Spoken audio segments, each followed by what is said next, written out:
Лезгины – автохтонный коренной народ Кавказа. У лезгин яркая история и традиции. Много веков их называли леки или леги. Подавляющее большинство верующих лезгин исповедует ислам суннитского толка. Лезгинский язык относится к нахско-дагестанской семье языков, к гипотетической северокавказской надсемьи. По территориальному и языковому принципу лезгины разделились на три группы – кюринскую, самурскую в Дагестане и кубинскую в Азербайджане.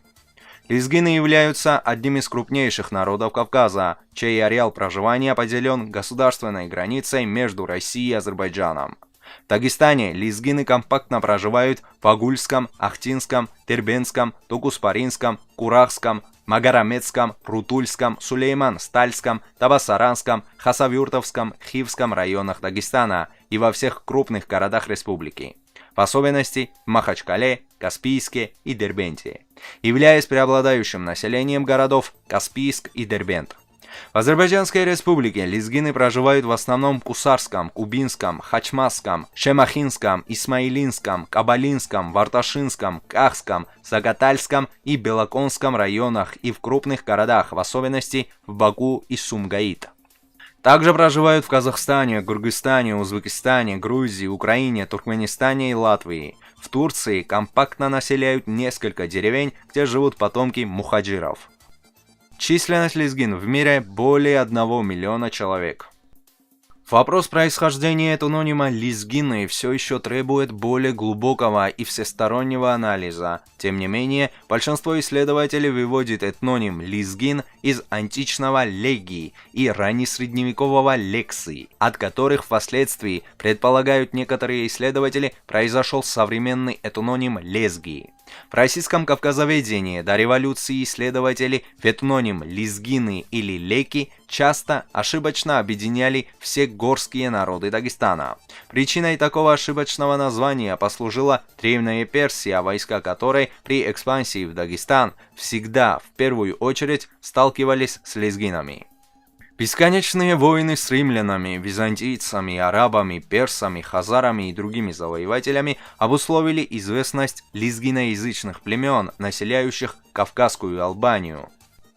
Барон Услар отмечал, на юге Дагестана и на севере Бакинской губернии живет сравнительно крупное племя, которое именуют себя лезгинами, и от которых это название было ошибочно перенесено и разобщено на всех дагестанцев. В 16-17 веках образовались союзы сельских вольных общин лезгин. Кубинские лезгины входили в Кубинское ханство Бакинской губернии, ныне территории Азербайджана. Кюринские лезгины были в составе Кюринского ханства. Лезгины-самурцы образовали самурские вольные общества Ахты-Пара, Токус-Пара и Алты-Пара в составе Дагестанской области. Леки – это, несомненно, нынешние лезгины с глубокой древности, жившие на территории, занимаемой ими в настоящее время. Частое употребление в Грузии терминов «лек», «лекеби», а в Азербайджане «лизгиляр» послужило причиной того, что под лезгинами и леками стали ошибочно подразумевать всех жителей горного Дагестана. Между тем, с термином лезгины или леки надо увязывать собственно самых лезгин и народностей, близкой к ним языковой группы. Происхождение лезгин уходит вглубь веков и связан с древнейшими обитателями Кавказа, создателями развитой куро-аракской культуры. Непосредственными предками лезгин и лезгиноязычных народов являются албанские племена, создавшие за несколько веков до нашей эры Кавказскую Албанию, государство на территории Восточного Кавказа. Древнейшие памятники каменного века, обнаруженные на территории Южного Дагестана, относятся к Ашальской эпохе. В конце первого тысячелетия до нашей эры часть территории Дагестана входила в состав Албании Кавказской, затем державы сасанидов. С V века на территории Дагестана образуется ряд государственных образований – Лекия, Табасаран, Серир, Кубачи, Кайтак, Кумик и другие. В VI веке – государство гуннов. Лезгины издревле живут на юго-востоке Дагестана и в северной части Азербайджана. Кавказская Албания была обширным государством со своей письменностью, духовной и материальной культурой, со своей экономикой и монетами собственного производства, школами, где обучались албанские дети. Древние авторы отмечали в албанцах красивые черты лица, высокий рост. Это был гордый и свободолюбивый народ. Еще в первом веке до нашей эры начались столкновения с римлянами. Многие исторические книги указывают на беспримерный героизм предков албанов в борьбе с иноземными захватчиками. В III веке на Кавказскую Албанию напал Иран. Его, как и других завоевателей, привлекло расположение этого государства. Его территория была своего рода мостом, соединяющим север и юг, запад и восток. Как и многие древнейшие государства, со временем оно просуществовало с 1 века до нашей эры по 10 века нашей эры и распалось, оставив потомкам память о себе в истории. В XIII веке татаро-монголы огромными силами обрушились на Кавказ, им тоже не удалось покорить горцев Дагестана. В XVII веке лезгины вместе с остальными народами Дагестана вели ожесточенную борьбу против иранского и турецкого владычества на Кавказе. Возглавлял эту борьбу лезгинский имам Хаджи Давуд, духовный наставник, знаток мусульманского права, ярый сторонник единобожия, который вел целое поколение верующих людей по пути Корана и Сунны. Хаджи Давуд воссоздал суннитское государство.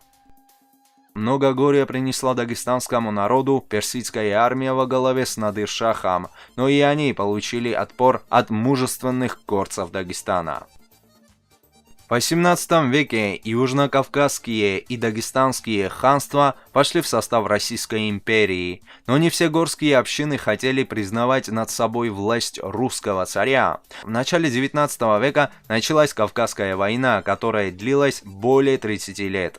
Идеологом сопротивления был основоположник мюридизма на Кавказе лезгинский шейх Мухаммед Яракский, учитель имама Шамиля и других имамов Дагестана и Чечни. Но уже во второй половине XIX века Дагестан полностью вошел в состав России. В 1917 году в России свергли царя, происходит революция, в результате которой был создан Союз Советских Социалистических Республик, а в 1992 году СССР распался на 15 государств. Часть земель, где проживали лезгины, осталась в России, а другая часть в Азербайджане. Граница между Россией и Азербайджаном частично проходит по реке Самур. Лезгины поднимали десятки антисоветских восстаний, воспротивившись СССР против антирелигиозной политики на Кавказе, крупнейшим из которых вспыхнуло в 1930-х годах в Южном Дагестане. Возглавил это восстание религиозный деятель Южного Дагестана шейх Хаджи Мухаммад Штульский. Лезгины – это первый народ на Кавказе, принявший мусульманскую веру. В каждой лезгинской семье существует беспрекословное повинование старшим, большое уважение выказывают пожилым людям, им не позволяют выполнять сложную работу. Существуют старинные традиции, которые не позволяют современной лезгинской женщине достигнуть равноправия с мужчиной. Во многих семьях женщинам до сих пор не разрешается принимать вместе с мужчинами пищу при посторонних, а мужчины стыдятся открыто помогать женщине в работе. Но поднять руку на женщину или как-то оскорбить ее достоинство считается большим позором не только для мужчины, который на это пошел, но и для всей его семьи и рода.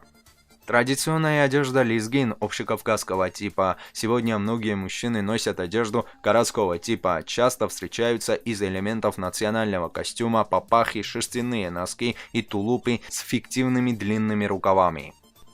Традиционные занятия у лезгин – пашенное земледелие, виноградарство, садоводство, а также скотоводство, на равнине преимущественно вигонно-стайловое, в горах – отгонное и подвижное. Традиционные промыслы и ремесла – производство ковров, чурабов, сукна, войлока, обработка дерева, металла, кожи, гончарство.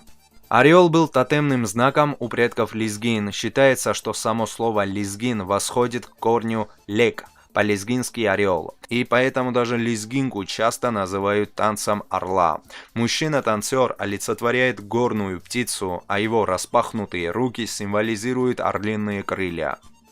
Лезгины создали богатый фольклор, эпос Шарвили, сказания, песни. Главное место в песенном фольклоре занимают танцевальные лирические песни. Разнообразность музыкальными инструментами чунгур, саз, тар, сурна, тутка, свирель, бубен.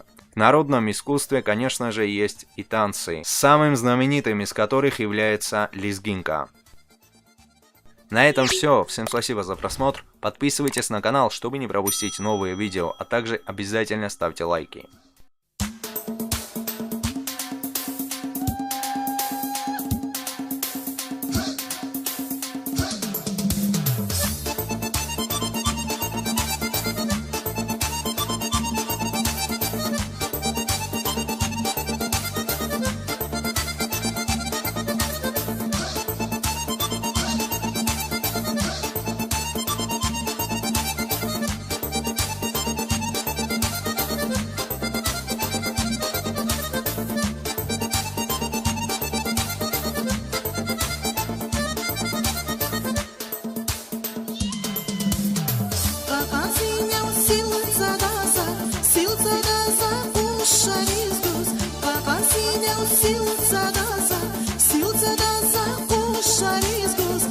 Dibinda içer